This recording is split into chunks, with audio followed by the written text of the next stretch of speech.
Good morning, children. So we were studying about Netaji Subhash Chandra Bose. You have already studied about forward block. Now you will study regarding Indian National Army. In Malaya, Mohan Singh, who was an Indian officer in British Indian Army, got an idea of Indian National Army. He went to Japanese for help. Japanese has always encouraged Indian to join anti-British organizations. Means they wanted India to free and they helped at any cost who were against the Britishers, but had no such idea for forming a military wing consisting of Indians. Indian prisoners of war, POWs, were handed by Japanese to Mohan Singh, who inducted them to INA. Singapore was defeated, which brought 45,000 Indian POWs to Mohan Singh's INA.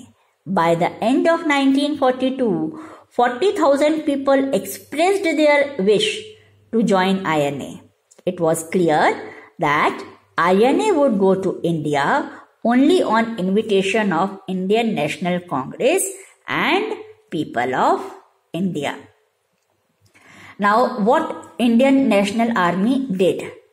They went to Singapore, met Ras Bihari Bose, and the latter happily transferred, means Ras Bihari Bose, happily transferred the control and leadership of Indian Independence League, which was started by Ras Bihari Bose, and the INA to Subhash in 1943. It must be noted that it was on the organizational spade work done by Ras Bihari Bose that Subhash Chandra Bose could build up the National Army.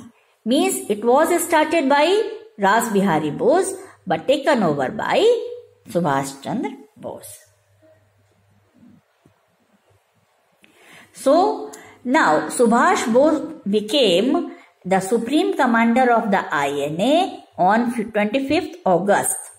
Then Subhash Chandra Bose formed the Provisional Government for Free India at Singapore with H.C. Chatterjee, Finance Portfolio, M.A. Iyer, Broadcasting, Lakshmi Swaminathan, Women Department, etc.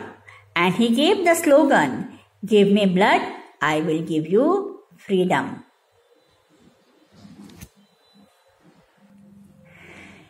To organize an armed revolution was the main objective of the INA. As it wasn't possible for Indians staying in homeland to organize an armed revolution, so this task was passed to Indians living abroad, especially East Asia, to organize a provisional government of free India in order to assemble our forces effectively, as well as total mobilization of Indian manpower and money for a total war. The motto of the INA was unity, faith and sacrifice. Now, what were the achievements? Achievements were INA with Japanese army won many territories in Southeast Asia, captured Mowok, then they reached frontier of India in 1944, also captured post of Klang, gave tough fight to British forces in Assam Hills and successfully captured Ukhrul and Kohima. First time they raised and hosted tricolor flag on the liberated Indian soil on March 1944. But Japan was defeated in the Second World War. The help which was given to INA failed. So INA also had failed to achieve its goal, but it made a significant impact on the freedom struggle. It became clear to the British that they could no longer depend on the loyalty of Indian soldiers and treat them as mercenaries. At last, contribution of Netaji. He only led the freedom struggle outside India as the supreme commander of INA. He only set up first time provisional government of Free India in Singapore. He only declared war on Britain and USA and acquired its first stretch of territory in India when Japan handed over Andaman and Nicobar Islands, which he renamed as Shahid and Swaraj. He gave a tough fight to the British forces in Assam Hills and succeeded in capturing Ukhrul and Kohina.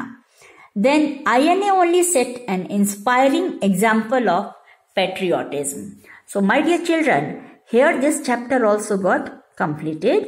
Thank you.